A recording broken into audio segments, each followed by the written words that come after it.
Corona मरीज के लिए ब्लैक फंगस नया खतरा बनकर उभरा है। गुजरात, महाराष्ट्र और नई दिल्ली के बाद सोमवार को कई नए राज्यों में भी ब्लैक फंगस के मामले सामने आए हैं।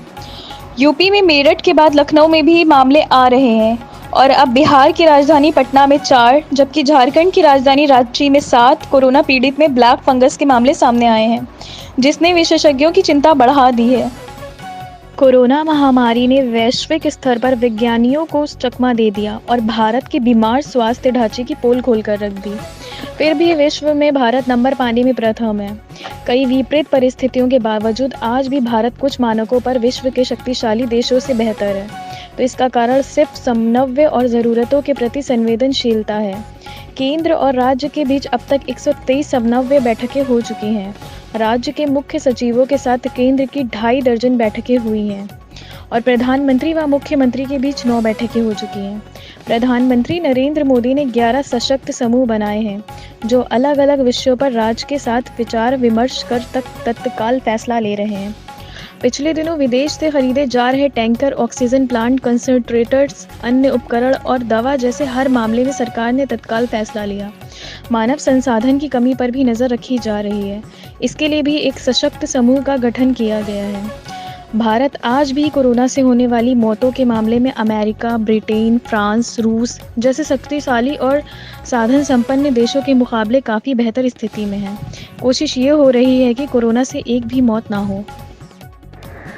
भारत में कोरोना वेरिएंट B.1.167 को विश्व स्वास्थ्य संगठन इन सभी से सबसे ज्यादा घातक बता रहा है। संगठन का कहना है कि ये पूरी दुनिया के लिए बेहद घातक है। विश्व स्वास्थ्य संगठन ने विशेषज्ञों की एक टीम पिछले कुछ दिनों से वायरस की इस वेरिएंट की रिसर्च में जुटी हुई है। विशेषज्ञों का ये भी कहना है कि यूएन विशेषज्ञ ने कहा है कि आने वाले दिनों में दुनिया भर में नए वेरिएंट सामने आ सकते हैं। इनमें से कुछ अधिक चिंता का सबब भी बन सकते हैं। इससे बचाव के लिए इसके नियंत्रण को रोकने पर युद्ध स्तर पर काम करने की जरूरत होगी। यूएन विशेषज्ञों का कहना है कि इसकी रोकथाम के लिए कोविड-19 के लिए बनाए गए नियमों को अधिक कड़ाई से अपनाना होगा। भारत में मिला कोरोना वायरस का ये घातक वेरिएंट बेहद तेजी से फैलता है। संगठन इसमें हो रहे बदलाव पर भी अपनी चिंता जता चुका है। देश में कोरोना संक्रमण का कहर अभी भी थमा नहीं है। हर दिन मौत का आंकड़ा रिकॉर्ड स्तर पर बढ़ रहा है। ये वायरस अब तक 2.5 लाख से ज्यादा लोगों की जान ले चुका है। स्वास्थ्य मंत्रालय की ओर से ताजा आंकड़ों के अनुसार पिछले 24 घंटों में 3,48,421 नए कोरोना केस आए और 4,205 संक्रमितों की जान भी चली गई। हालांकि 3,55,338 लोग कोरोना से ठीक भी हुए हैं, लेकिन एक दिन में इतनी मौत की संख्या सबसे ज्यादा है। इससे पहले 7 मई को 4,187 संक्रमितों की मौत हुई थी। उत्तर प्रदेश में कोरोना की रफ्तार घटी, लेकिन अब ब्लैक फंगस म्यूकरमाइकोसिस ने पैर पसार दिए हैं। म्यूकरमाइकोसिस का पहला मामला यूपी के मेरठ में आया, उसके बाद यह लखनऊ पहुंच गया है और अब कानपुर के हैलेट हॉस्पिटल में 2 कोरोना मरीजों की मौत ब्लैक फंगस की वजह से हो गई है। लखनऊ में शराब की दुकानों को लेकर लखनऊ डीएम का बड़ा फैसला। यूपी के अधिकतर जनपदों में शराब की दुकानें खुल गई हैं, तो वहीं राजधानी लखनऊ में जिला प्रशासन ने शराब की दुकानों को खोलने की अनुमति नहीं दी है। डीएम व आबकारी कार्यालय ने सूबे के कई जनपदों में कोविड प्रोटोकॉल के पालन के साथ सशर्त शराब की दुकान खोलने की मंजूरी दे दी थी। जैसे ही मंगलवार को शराब की दुकानें खुली तो वहां लंबी कतारें भी देखने को मिली। शासन ने शराब की दुकानें खोलने का निर्णय सभी जिलों से संबंधित जनपदों के जिलाधिकारियों को सौंप दिया था। साथ यह भी निर्देश दिए थे कि जिले में कोरोना संक्रमण के रफ्तार के मद्देनजर इस विषय पर समझदारी पूर्वक निर्णय लिया जाए। लखनऊ के जिला आबकारी अधिकारी सुशील कुमार मिश्रा के अनुसार बताया गया कि राजधानी में कोरोना संक्रमण बहुत ज्यादा फैला हुआ है, जिसके चलते आबकारी दुकानों को खोलने की अनुमति नहीं दी गई है। देश के लिए बहुत बड़ी राहत की खबर आ रही है। सूत्रों के हवाले से पता चला है कि विषय विशेषज्ञ समिति SEC ने 2 से 18 साल के बच्चों के लिए भारत बायोटेक की कोवैक्सीन को 2 और 3 चरण के मानव परीक्षणों ह्यूमन क्लिनिकल ट्रायल की मंजूरी दे दी है। 2014 में जब मोदी प्रधानमंत्री बने तो उन्होंने देश में 14 एम्स खोलने का फैसला लिया। देश भर में 157 मेडिकल कॉलेज खोलने की अनुमति दी।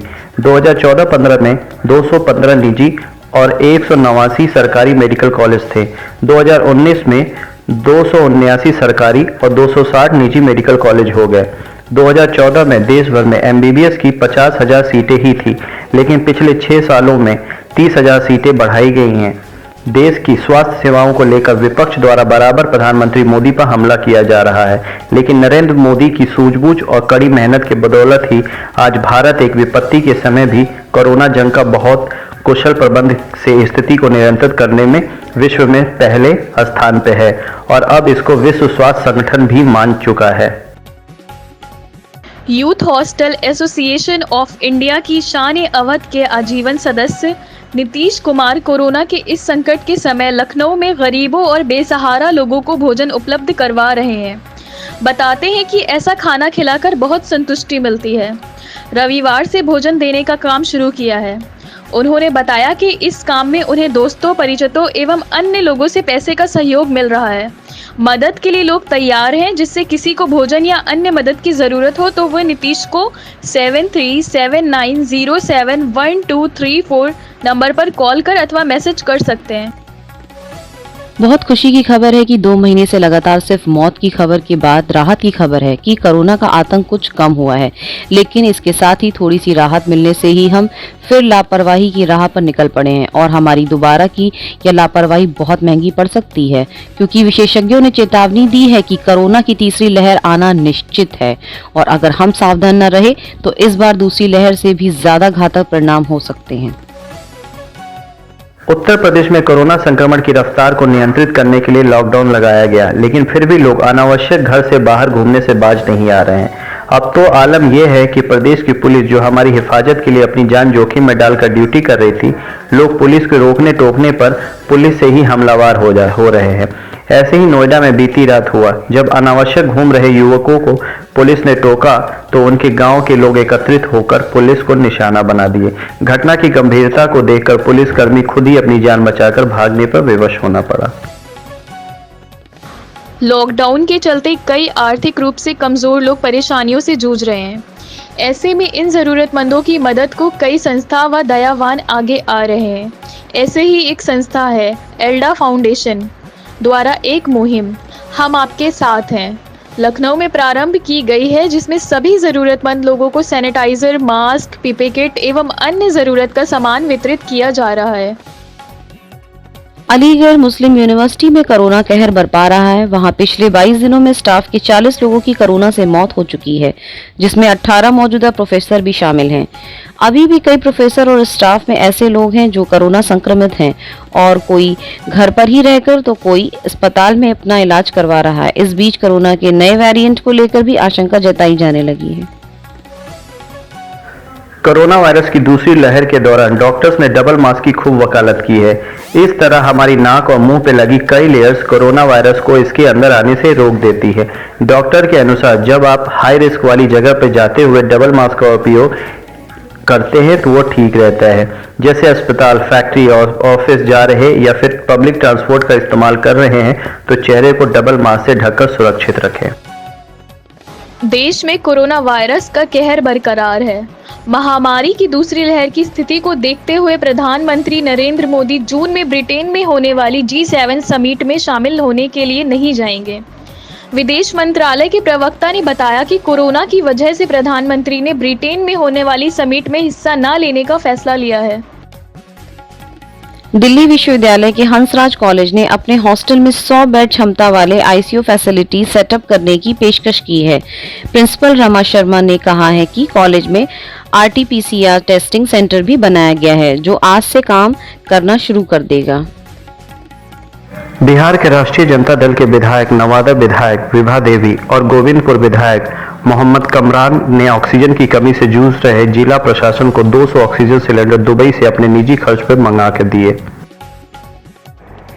यूपी की योगी सरकार ने राज्य में कोरोना की रोकथाम के लिए 5 मई से 11 मई तक एक बड़ा अभियान चलाया। इस अभियान के तहत मेडिकल टीम ने WHO की मदद से ग्रामीण इलाकों में लोगों की स्क्रीनिंग की और पॉजिटिव मिलने पर उनका इलाज किया गया। कोरोना वायरस से संक्रमित समाजवादी पार्टी के वरिष्ठ नेता व रामपुर के सांसद आजम खां की लखनऊ मेदांता अस्पताल में हालत नाजुक बनी हुई है। अस्पताल प्रशासन ने मेडिकल बुलेटिन जारी कर बताया है कि हाई ऑक्सीजन सपोर्ट की जरूरत को देखते हुए उन्हें कोविड आईसीयू में रखा गया है। इस बीच आजम खां के निधन की अफवाह भी कल तेजी से फैली। इस खबर को खारिज करते हुए मेदांता अस्पताल ने कहा कि उन्हें अभी आईसीयू में रखा गया है और क्रिटिकल केयर टीम की निगरानी में उनका इलाज चल रहा है। महाराष्ट्र में कोरोना की दूसरी लहर ने जमकर तबाही मचाई है। पिछले कुछ दिनों में महाराष्ट्र देश के सबसे ज्यादा कोरोना संक्रमण वाले राज्य रहा है। हालांकि पिछले कुछ दिनों से यहां कोरोना के मामलों में कमी आई है, पर इसके साथ ही भयावह रोग म्यूकोरमाइकोसिस यानी ब्लैक फंगस तेजी से बढ़ रहा है। राज्य में अब तक 2000 से ज्यादा लोग ब्लैक फंगस की चपेट में आ चुके हैं। इनमें से 8 लोगों की जान भी जा चुकी है। मरीज कोरोना संक्रमण से ठीक होने के बाद ब्लैक फंगस की चपेट में आ रहे हैं। इस वजह से उनकी आंख और दिमाग को भी बड़ा खतरा है। देश के कुछ विशेषज्ञ डॉक्टरों ने कोरोना मरीजों के लिए प्लाज्मा थेरेपी को खतरनाक बताया है। इस पर सवाल उठा दिया है। कुछ पब्लिक हेल्थ प्रोफेशनल का कहना है कि कोरोना संक्रमण के इलाज में प्लाज्मा थेरेपी का इस्तेमाल और इसमें Indian council of medical research के गाइडलाइंस तथ्यों पर आधारित नहीं है। इतना ही नहीं, उन्होंने यह आशंका भी जाहिर की है कि प्लाज्मा थेरेपी के अतार्किक इस्तेमाल से कोरोना वायरस से ज्यादा खतरनाक स्ट्रेन सामने आने की आशंका भी बढ़ रही है। जापान में फैलती कोरोना महामारी के बीच सरकार के ओलंपिक खेल कराने पर अड़े रहने का विरोध तेजी से बढ़ रहा है। इसे देखते हुए प्रधानमंत्री योशिहिदे सुगा दबाव में हैं। अब उन्होंने सफाई दी है कि उन्होंने कभी भी ओलंपिक खेलों को सर्वोच्च प्राथमिकता नहीं दी है। कोरोना संक्रमण के बढ़ते मामलों के कारण टोक्यो में आपातकालीन की अवधि बढ़ा दी गई है। अब यहाँ 31 मई तक आपातकालीन स्थिति लागू रहेगी। टोक्यो ओलंपिक्स का आयोजन पिछले साल ही होना था, लेकिन तब महामारी और लॉकडाउन के कारण इसे स्थगित कर दिया गया है। इस साल अब इसे शुरू होने में 3 महीने से भी कम का समय रह गया है। टोक्यो में आपातकालीन बढ़ाए जाने के बाद ये सवाल अलग अलग हलकों से उठे हैं कि सरकार ओलंपिक खेलों को टालने का फैसला क्यों नहीं कर रही है। इजराइल ने गाजा पर हवाई हमले कर 2 बहुमंजिला इमारतों को निशाना बनाया, जिनके बारे में उनका मानना था कि वहां उग्रवादी छिपे थे। वहीं हमास और अन्य सशस्त्र समूहों ने दक्षिणी इजराइल पर सैकड़ों रॉकेट दागे। दोनों तरफ से हुए इन हमलों में बच्चों समेत 32 लोगों की जान चली गई, जबकि 2 इजरायली महिलाओं की भी मौत हुई। यरूशलेम में हफ्तों के तनाव के बाद यह झड़प हुई है। हमास की ओर से हुए हमले में एक भारतीय महिला सौम्या संतोष की भी मौत हुई है।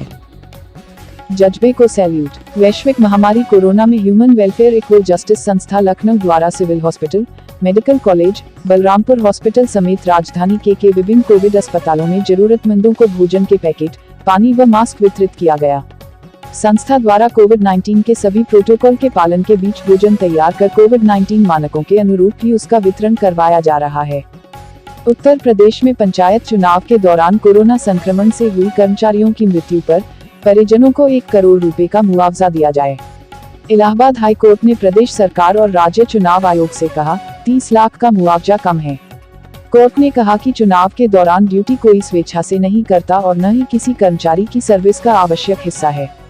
कर्मचारी की मर्जी के बिना चुनाव की ड्यूटी अनिवार्य की जाती है, इसलिए पीड़ित परिवार की जीविका के लिए संतोषजनक मुआवजा दिया जाए। जस्टिस सिद्धार्थ वर्मा और अजीत कुमार की बेंच ने कहा कि महामारी की स्थिति को जानते हुए भी कर्मचारियों को जोखिम में डाला गया। कोर्ट ने कहा कि राज्य सरकार मुआवजा की राशि पर पुनर्विचार कर अगली सुनवाई पर अवगत कराए। उत्तराखंड देवप्रयाग में बादल फटने से भारी नुकसान, जलसैलाब में कई भवन जमी डूब। अब तक 12 से 13 दुकानें ध्वस्त हो चुकी हैं। लोगों को अलर्ट कर दिया गया है। रेस्क्यू का काम चल रहा है। नगरपालिका बहुउद्देशीय भवन और ITI भवन जमींदोज हो गए। हालांकि कोविड कर्फ्यू के कारण जनहानि होने से बच गई। मलबे के कारण भागीरथी का जलस्तर बढ़ गया है। ताज़ा समाचारों से जुड़े रहने के लिए YouTube चैनल को सब्सक्राइब करें।